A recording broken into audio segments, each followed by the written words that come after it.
Hello, and welcome to Probable Causation, a show about law, economics, and crime. I'm your host, Jennifer Doliak of Texas A&M University, where I'm an economics professor and the director of the Justice Tech Lab.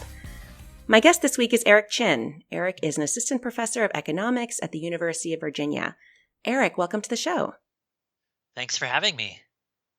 We're going to talk today about a paper you wrote that recently came out in the American Economic Review about the effect of moving kids from public housing to better neighborhoods. But let's start out talking about you. Could you tell us a little bit about your research expertise and how you became interested in this topic? So, I'm an applied microeconomist, and so I would say broadly what I'm focusing in on in my research is trying to understand the impacts of government programs and policies on children.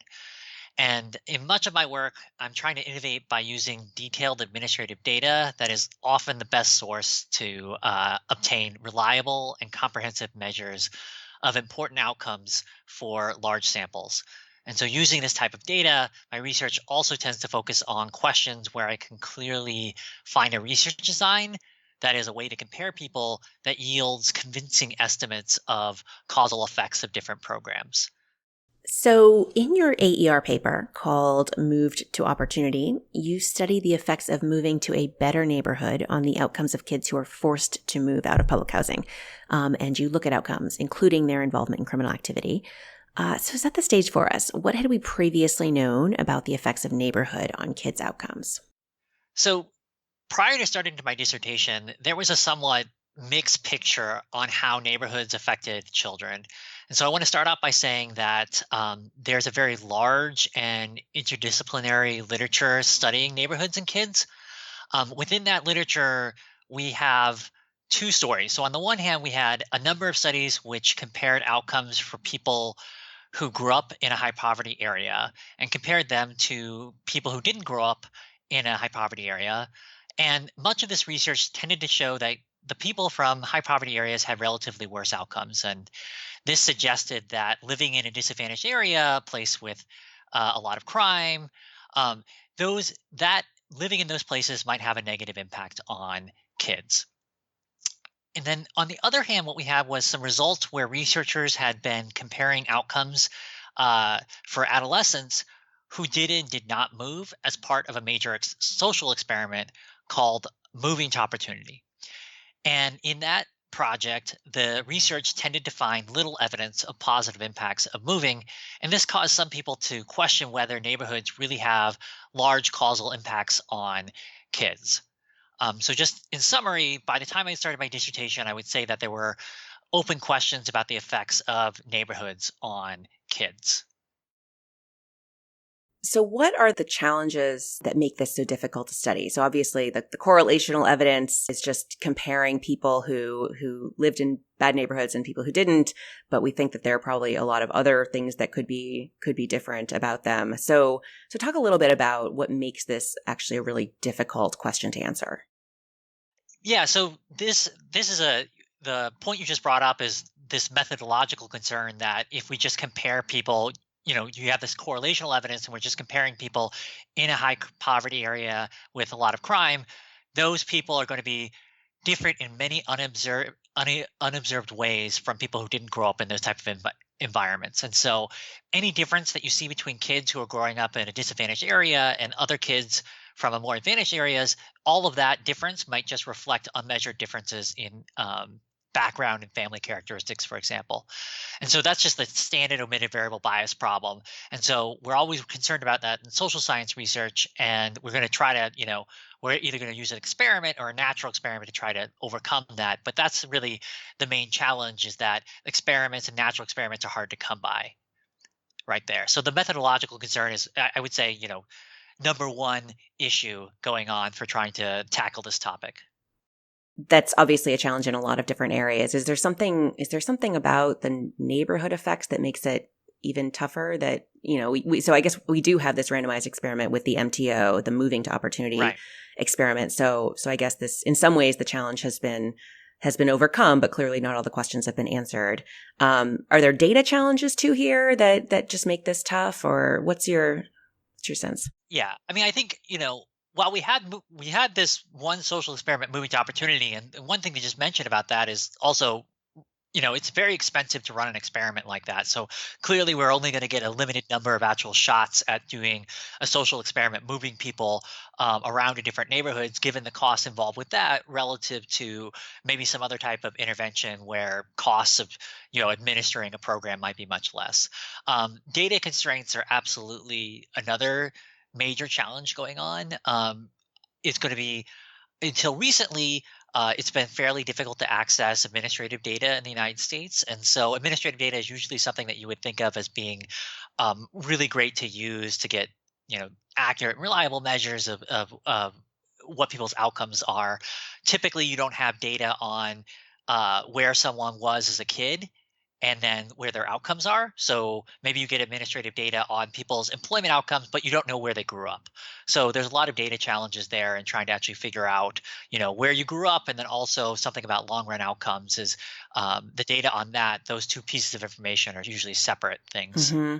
And there's also, I imagine, the challenge of, with a lot of programs, you're giving people something that they want. You're giving them healthcare or Right. money or something like that. And in this case, we're trying to move people to a neighborhood that they don't already live in. And with MTO, I Right. think they basically were giving people housing vouchers, right? And then Right. then the take up was not 100%. A lot of people didn't move. So talk about the challenge here. Exactly. Even just it turns out even if people are given the opportunity to move, they don't necessarily want to move, and so that's a problem here too, right?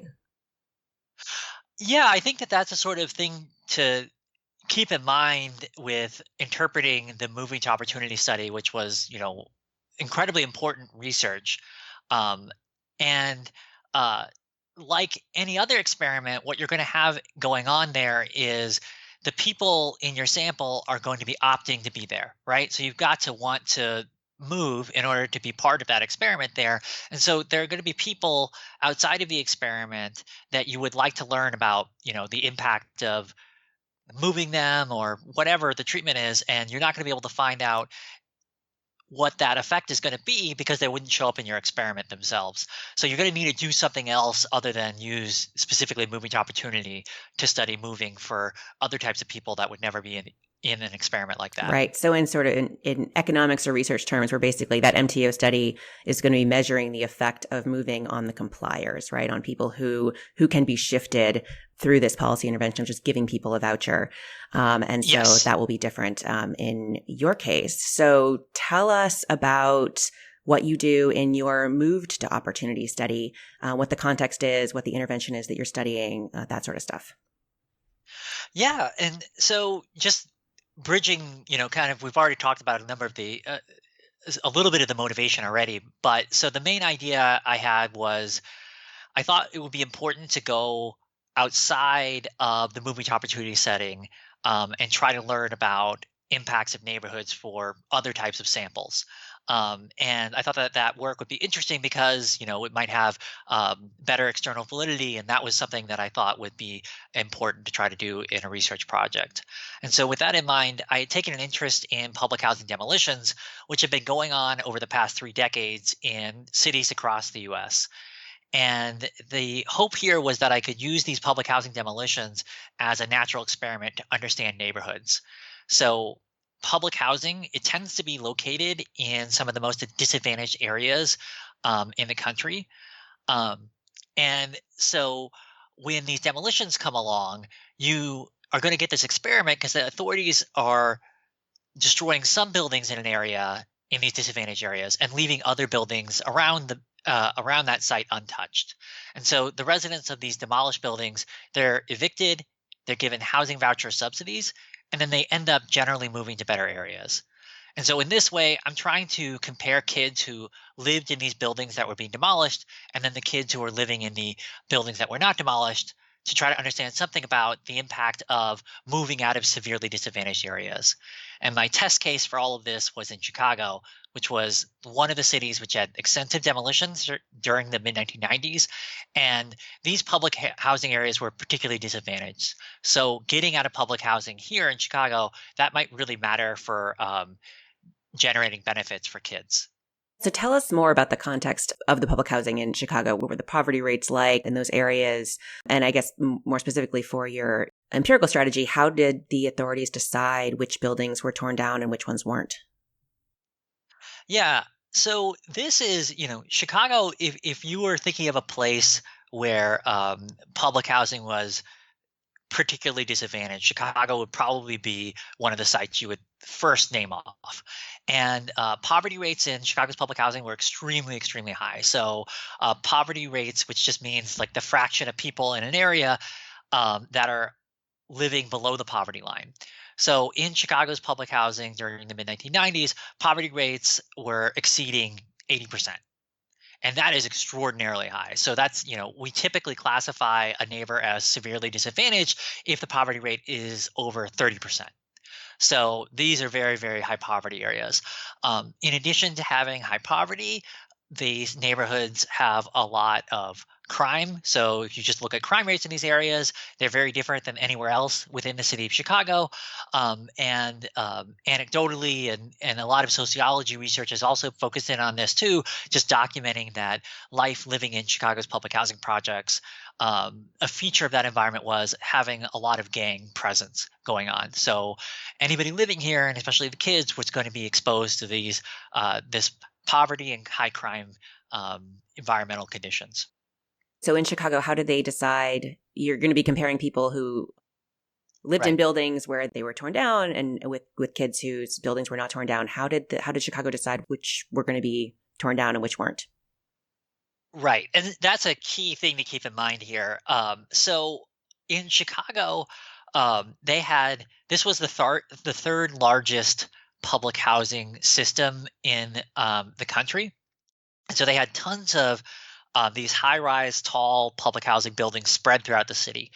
And during the mid 1990s, the city had sort of moved to this place where policymakers had reached the point where they thought that demolition of these public housing buildings would be a good idea. Now, given that they had decided to do demolition, they also realized that doing this demolition would be a large scale endeavor. So they have all these buildings. They can't possibly afford to demolish all of them overnight. And so they have to do a gradual process of doing public housing demolitions. They have to pay for demolishing the buildings, and they also have to get vouchers, raise money to have vouchers to give to the residents who are living in any building they selected for demolition. So they're sort of planning to do a limited scale demolition at first during the mid 1990s, just due to feasibility constraints. They can't possibly destroy all the buildings. And what's going on in their minds is, well, now that we know that we're going to do some demolitions, but not all, which buildings do we choose for demolition? And a lot of what's going on, and this has been documented by others outside other people's research outside of what I've been doing, but I verified a lot of this myself. And what I was doing was there's a sort of haphazard process where authorities are sort of spotting buildings that they want to destroy because of maintenance issues that are sort of popping up over time. And so the thing to have in the example that you want to have in your mind here is something like, and this is actually a story of one of the buildings in the data, is a pipe will break in the middle of winter. And when this pipe breaks, it knocks out the whole heating system in the building. And when the whole heating system goes out, the housing authority knows that they're going to have to at least temporarily relocate the residents from that building, because no one can be in the city of Chicago during the middle of winter with no heating system working. And so what they say to themselves is, well, we would have to temporarily relocate these people. What if instead of doing temporary relocation, what if we do a permanent relocation of people? And so that building there, by having this pipe breaking in the middle of winter, that sort of naturally occurring event sort of identifies a building that authorities want to take out as part of the initial wave of demolitions. So we can think about the pipe bursting in the middle of the night as being essentially random. It doesn't tell us, it's not correlated with Yeah, like what kind of kid lives in that building. At least that's what you're going to argue in the paper. We might normally right. worry that buildings that are in disrepair are housing lower income people or people who are worse off. What determines who's living in those buildings in the first place? Yeah. So the thing, two things to keep in mind about this question, which, the key heart of your question, I think, is about, are these two groups of people in a building that got destroyed, and then the people who were living in another building that was not destroyed, are they comparable? Are they similar? And the thing that to keep in mind here is that, well, all these buildings are fairly close together and they've been built basically at the same time. So it's not like you're comparing an old building to a relatively new building. So most of them by the mid 1990s, they're all in actually fairly rough shape. It's just there's some idiosyncratic maintenance events that are sort of a little bit more severe in one building at this particular time relative to another building. Um, and that's one thing to keep in mind there about the housing stock and how old these buildings are. They're really very similar in terms of when they were first built. The other thing to keep in mind about what's going on between these different buildings is that residents themselves have very limited ability to control which building they end up in. And the thing to keep in mind there is um, the process for getting into public housing, it's actually fairly difficult to get into public housing because you have to sit on a wait list because many people want to get this. This is a large subsidy that many people are um, eligible for, but there's just not enough units of public housing to go around. And so there are thousands of people sitting on a wait list trying to get into public housing. The way the wait list works is when your name rises to the top of the wait list, you have to take the first offer that's given to you. And if you don't, you have to go to the bottom of the list again. So people just usually when an apartment slot opens up, people have a very strong incentive to take that particular unit. They are not really caring that, oh, this is the building on the corner in this one public housing project versus the next, next block down. And so that sort of rationing in the system implies that there's limited ability of residents to say that they want to be in this particular building within a public housing project versus another building, one block over. Right. So we don't have to worry much about people self-selecting into buildings they like versus buildings they don't like. So you mentioned the subsidy. Right. So how big?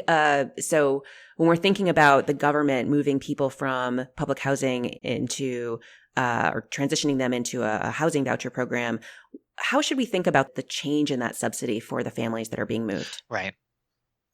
Yeah, and this is a question that a lot of housing economists have spent a good deal of time on, and my sense is that there are a range of numbers that people might come up with when trying to answer this question.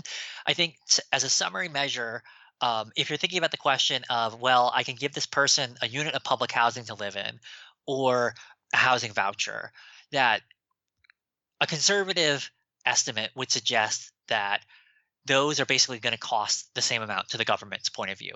Okay, so the housing voucher, obviously, you're giving these um, voucher recipients a subsidy which they set up with their landlord, and a portion of their rent is being paid for by the government. That's how the housing voucher works. With the public housing system, the government is having to pay for maintenance of the building and all these other costs associated with running a public housing system there. And my sense from looking over the housing economist literature is that at worst, when you are doing at worst, these systems cost about the same amount per person. Okay, so we'll talk a little bit more about kind of a cost benefit analysis later on, but it sounds like Right. at this point we should be thinking about this as these are essentially equivalent intervention costs from the government's perspective. So your study reminds me a lot of a study by David Kirk, who looked at the effects of displacement of parolees in Louisiana due to Hurricane Katrina. So basically, people are Yes. moved. Yeah, people are moved from New Orleans to other areas in Louisiana, and basically he finds that when people are moved to areas with fewer offenders, those individuals are less likely to reoffend themselves, and that suggests that peer effects are really important in that Yeah. context.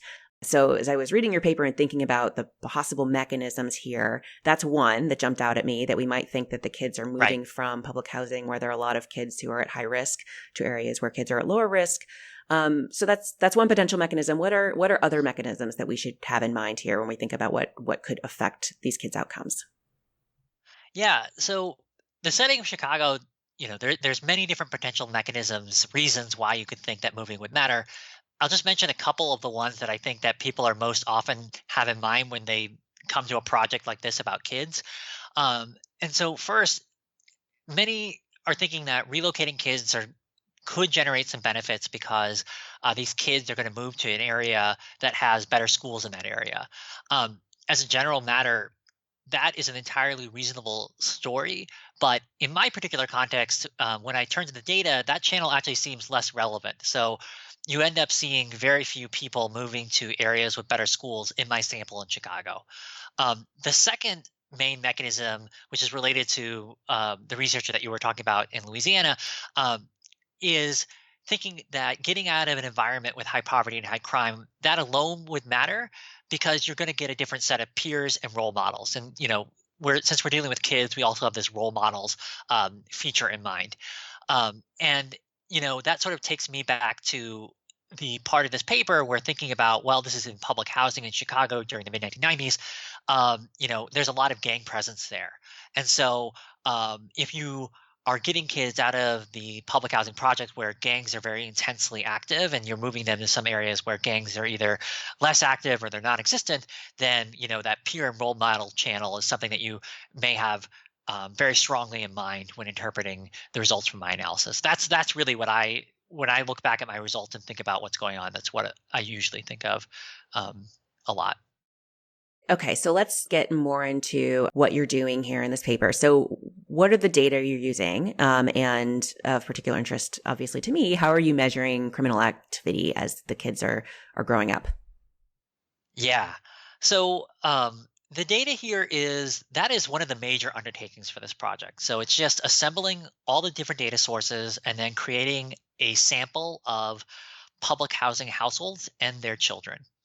And so at the outset, when I started this project for my dissertation, which is years and years ago now, um, I tried to find individual records from Chicago's Public Housing Authority to build a sample of displaced and non displaced people. And this quickly turned out just to be totally infeasible. So I was told that, this is in like around 2013, that no such records for the mid 1990s existed. And so that was not going to be a route that was going to be fruitful there. As an alternative, I was fortunate to find out that there is another way to obtain address level information for low income people. And so what I found out was that social assistance case files, these are records that keep track of whether someone is on a program like food stamps. Um, those case files have information on addresses. And so, using social assistance case files from Illinois, I was able to get the historical version of these files. I could identify individuals living in public housing during the mid 1990s, just before the public housing demolitions began. And then I was able to create this sample of the people that were living in the buildings that were destroyed, and then the people that were living in the other nearby buildings that were not destroyed. And that's what I'm working with for the sample.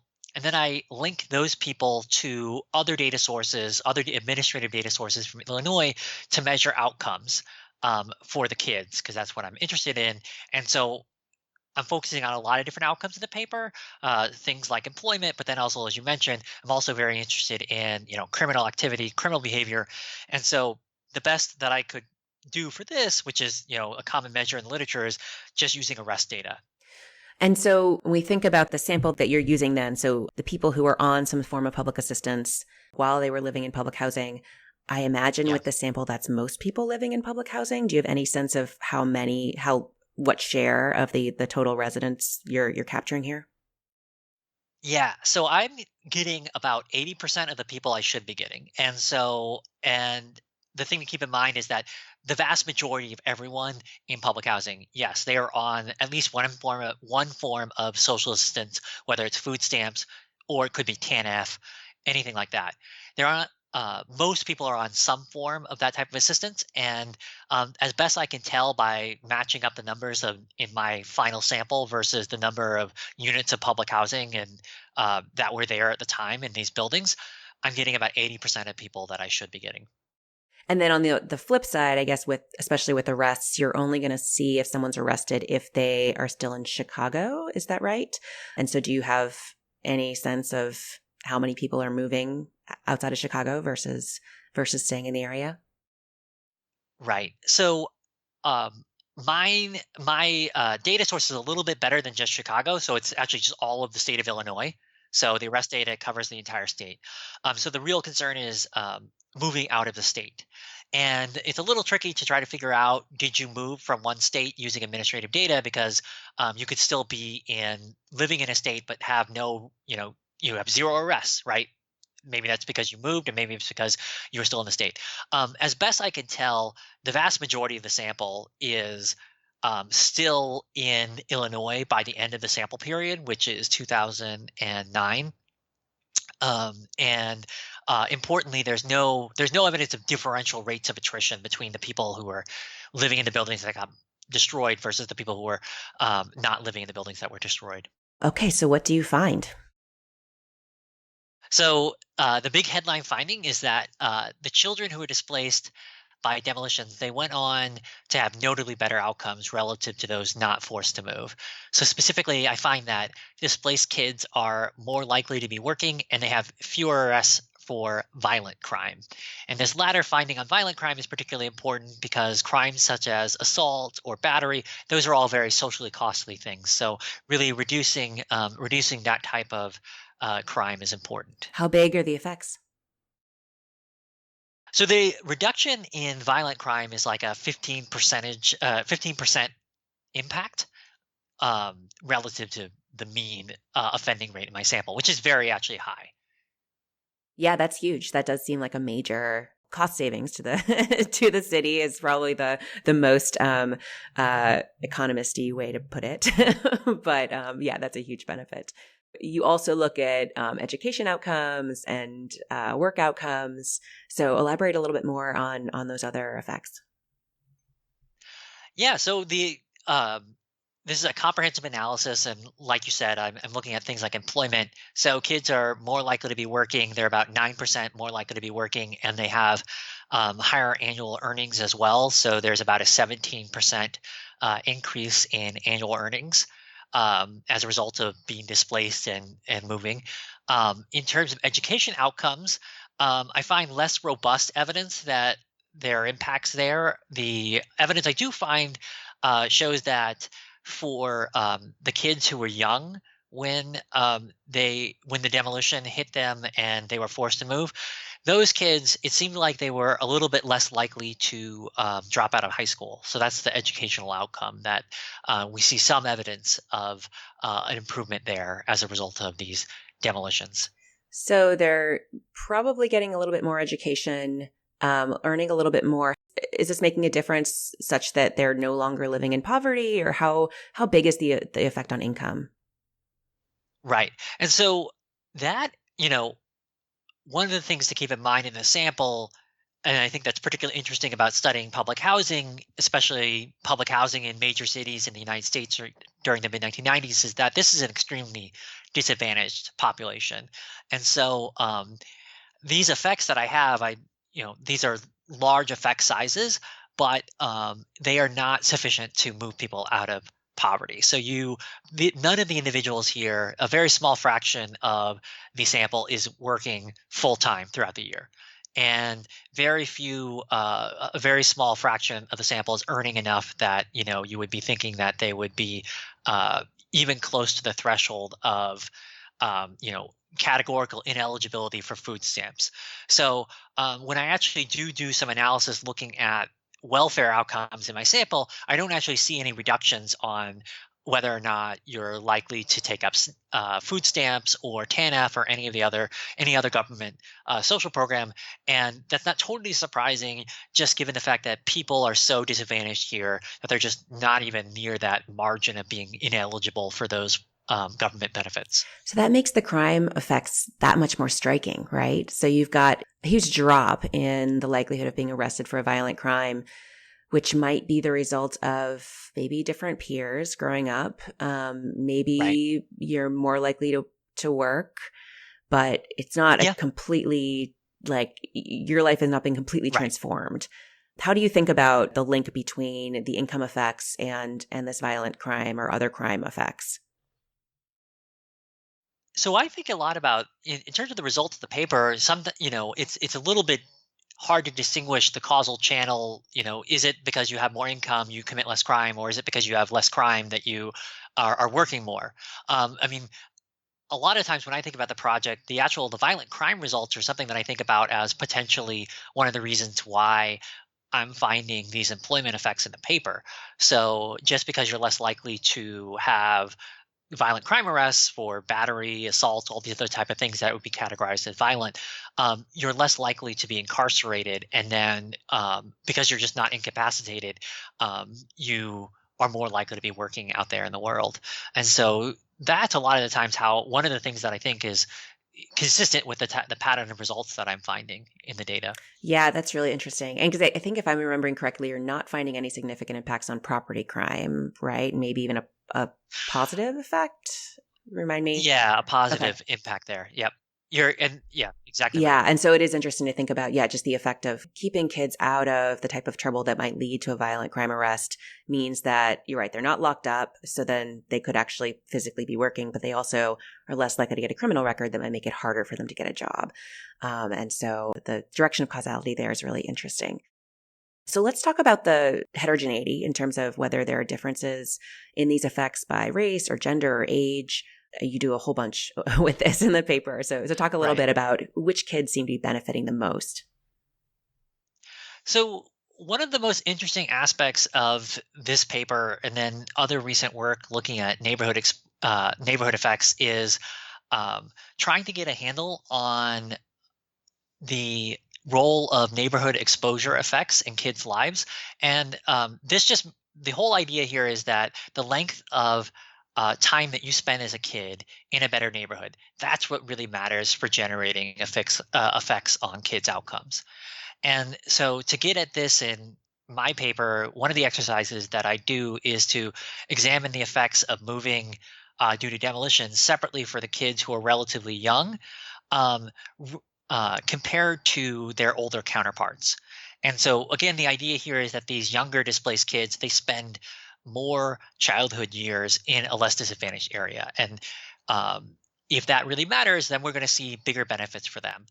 And so while I find evidence that both the younger and older kids in my sample are benefiting from relocation due to demolition, the estimates also suggest that this positive impact of moving is larger for the younger kids. And so that's consistent with this story that exposure effects matter and that moving younger kids is particularly beneficial um, in terms of housing And just policy. to clarify, what do you mean by younger here? Is this early childhood? Is this mid childhood?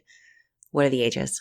Yeah, so I had right, yeah. So I have actually somewhat limited ability to get at this in my paper just because of the age that my sample is and my data sources. So in my sample, I'm looking at I'm calling young kids, the kids who are less than age 13, and then starting at age 5, because basically I have no data to be able to study anybody under age 5.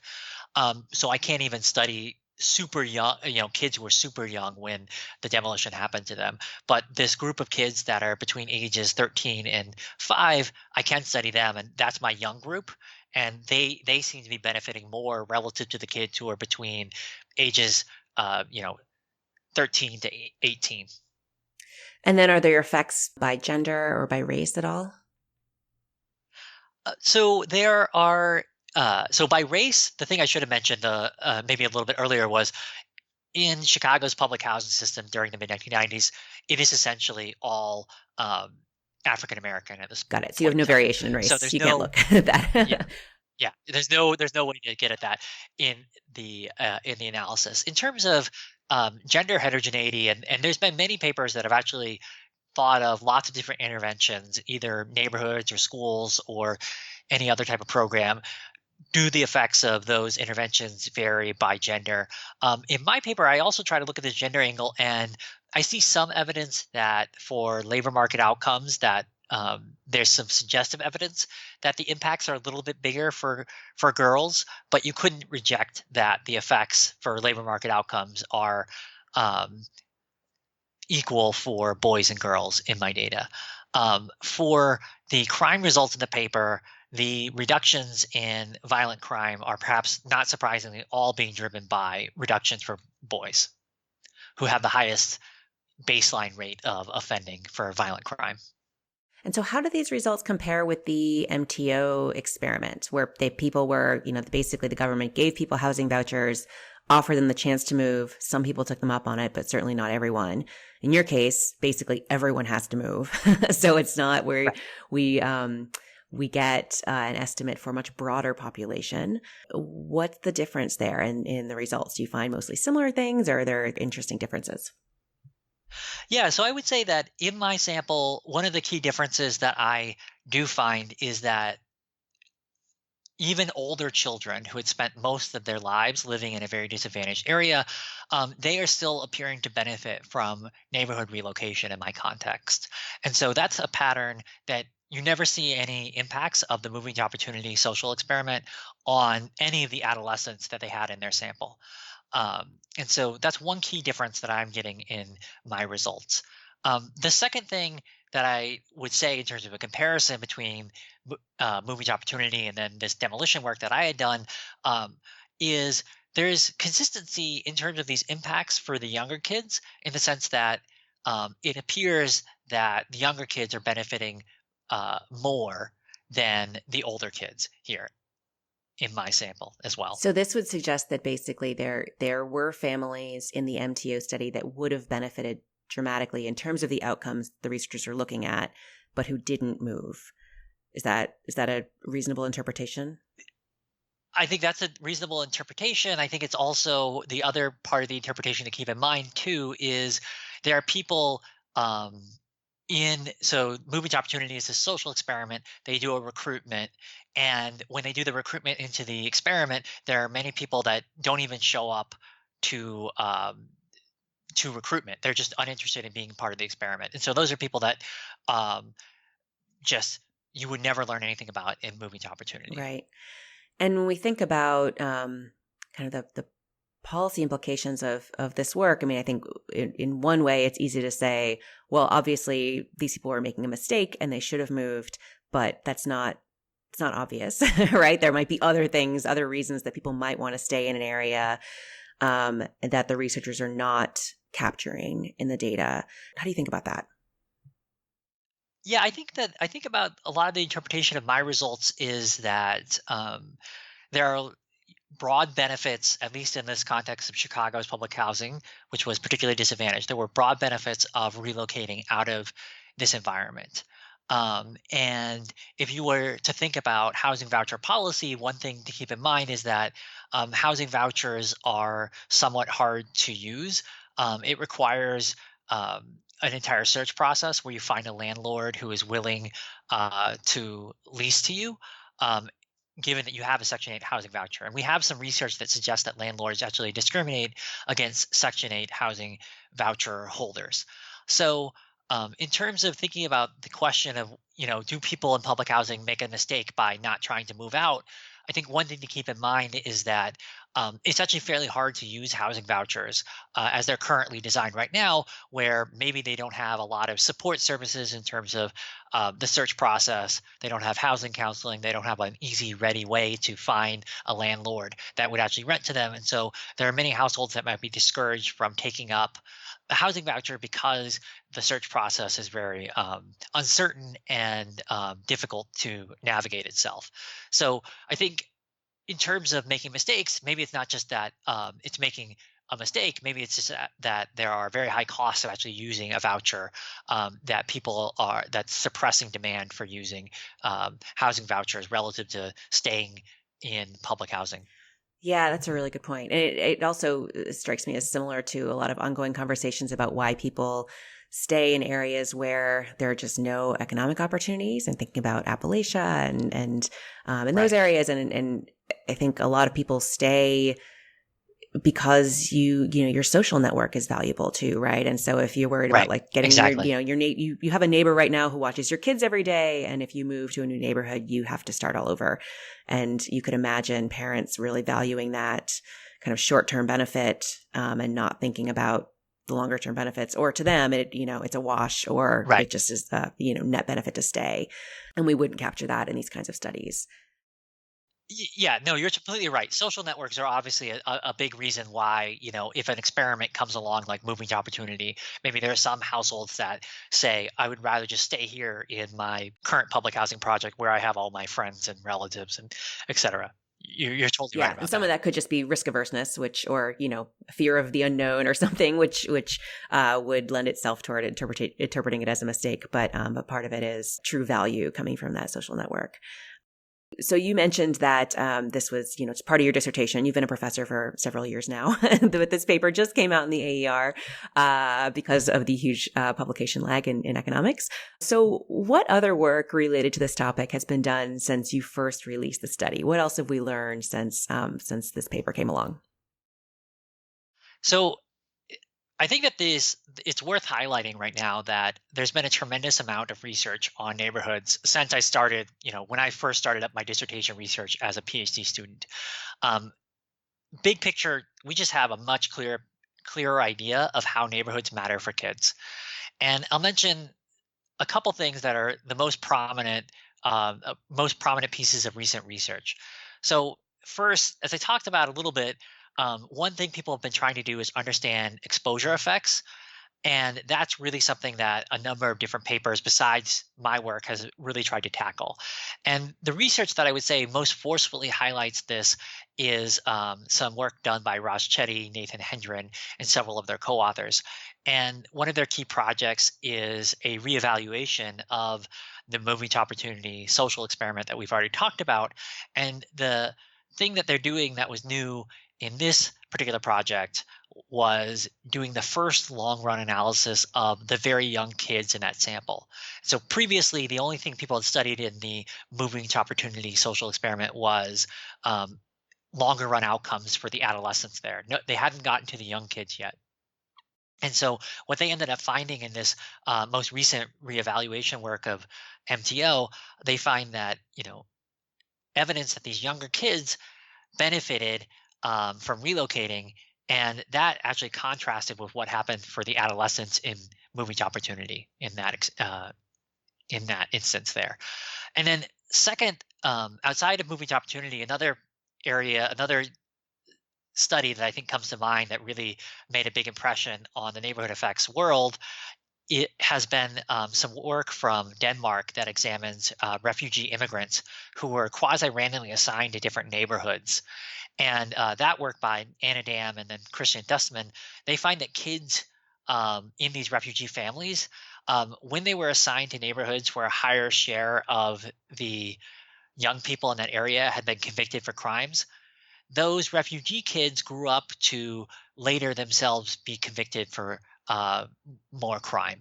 And so, some more evidence about how, in the crime dimension, neighborhoods really matter. So we talked a little bit about the costs of the demolition versus vouchers in your context. More broadly, it Right. sounds like all of these studies suggest that these types of programs would pass the cost benefit analysis. Is that accurate? Do you have numbers off the top of your head for your study Yeah. and the MTO study? Yeah, I mean, so off the top of my head, just to keep in mind my paper, as we mentioned, you know, from the housing economists, the best that they're able to estimate it, it seems like at worst, um, putting people on housing vouchers costs about the same amount as running the public housing system and giving them a unit of housing to live in. So the cost really to do these demolitions is really the relocation costs, this one-time relocation cost of about $1,100. So they're supposed to, when they relocate you, they're supposed to pay for all of your relocation. So that's around about $1,100. So you're not really netting out any additional costs by switching people onto vouchers. There is this one-time cost of uh, moving households and paying for their moving expenses there. In terms of benefits, you're easily um, uh, getting very large benefits on terms of earnings. So there's these higher annual earnings for these kids that are important benefits that you're going to be getting there. And then you're also going to be getting reductions in violent crime, and that can be monetarily valued to the government as well. If you just want to think about this in terms of maybe tax revenue, you would probably even still, with reasonable assumptions, pass that type of cost benefit test. And so, specifically, if you say that if you translate my impacts of relocating kids due to demolition, you translate those gains on earnings. and say that only a small fraction of those are um, going to be going into the government's coffers as part of additional tax revenue, you would still be able to beat the cost to the government in terms of that one-time relocation cost there. So it even looks like multiple different dimensions that the government is going to be doing well by doing a policy of public housing demolition in for high-rise type public housing, because you're going to be able to generate some additional tax revenue here um, through the impacts on people's lifetime earnings. Right. And of course, even, we do care about those much bigger social benefits also, even if the government accountants aren't Right. factoring them into Exactly. their spreadsheets. Exactly. And so, yeah, the reduction in violent crime is certainly going to be a huge cost savings. So what are the policy implications here? Do we just forcibly move everyone into better neighborhoods? Well, I mean, along the lines of something that we had talked about a little bit earlier is I think that this is pushing in a direction that says that, well, housing vouchers have a lot of um, benefits associated with them relative to other ways of providing people with housing assistance. Especially, in my narrow sense, the strict reading of my paper is that it's saying that housing vouchers are better than high-rise public housing. Okay, and I think one of the things to think about in terms of policy is not necessarily saying like, well, we want to forcibly move every single person that's living in public housing, but I think we could do other things to try to incentivize moves out of public housing aside from demolition, right? Like we can do things where we can make it easier to use a housing voucher, either because we provide housing counseling, we provide more support in the search process that helps people be able to find landlords who are willing to rent to them. And by making housing vouchers just easier to use, we would be able to stimulate a lot of demand there and get people out of public housing. Could probably even make the housing vouchers bigger and more appealing to landlords, and still still come out way ahead. Have there been? I think you alluded earlier to studies specifically looking at these housing vouchers and what makes them easier to use. Do we have any experiments trying to adapt those programs to get more people to take them up? I think we're doing. I think more recent research has started to uh, get together researchers and housing authorities to conduct some experiments where they're going to try to provide vouchers, but also layer on top of, not just giving you a voucher, but also providing you with information and other sort of support services to try to help people move to better areas. So I think we're on that road. There's no study that's out yet that specifically um, has any results yet, but I think that people are in the works. Raj Chetty being one of them. I think that's trying to go down this road of thinking about ways of helping people use vouchers to move into better areas. So stay tuned on that one. So more broadly, thinking about the neighborhood effects literature, what's the research frontier? What do you think of as being the next questions that we need to answer?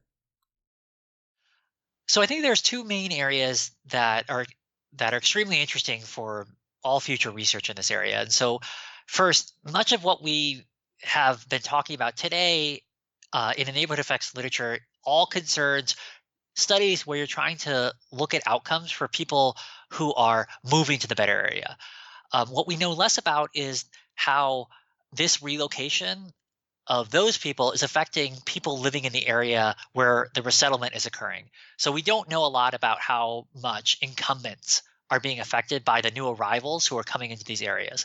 And so this comes up, this is sort of a topic that comes up with housing vouchers, is that sometimes there's a lot of controversy over, well, we have, we're going to expand housing vouchers, and some people in different cities are saying like, oh, they're concerned about that people with Section 8 housing vouchers might move into their neighborhood.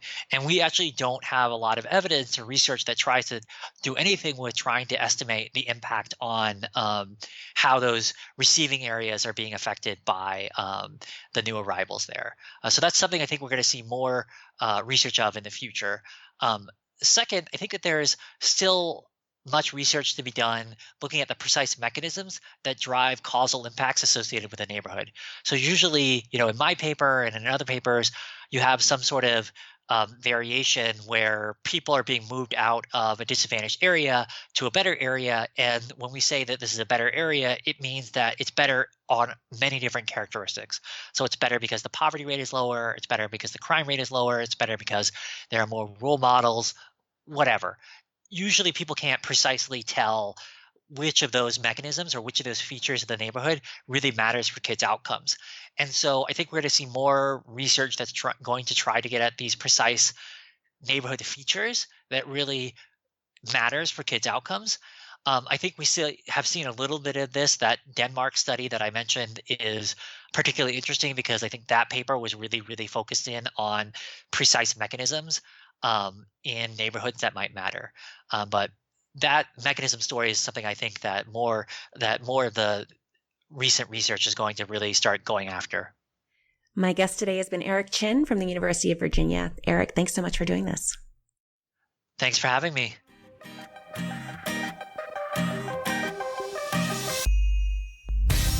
You can find links to all the research we discussed today on our website, probablecausation.com. You can also subscribe to the show there or wherever you get your podcasts to make sure you don't miss a single episode.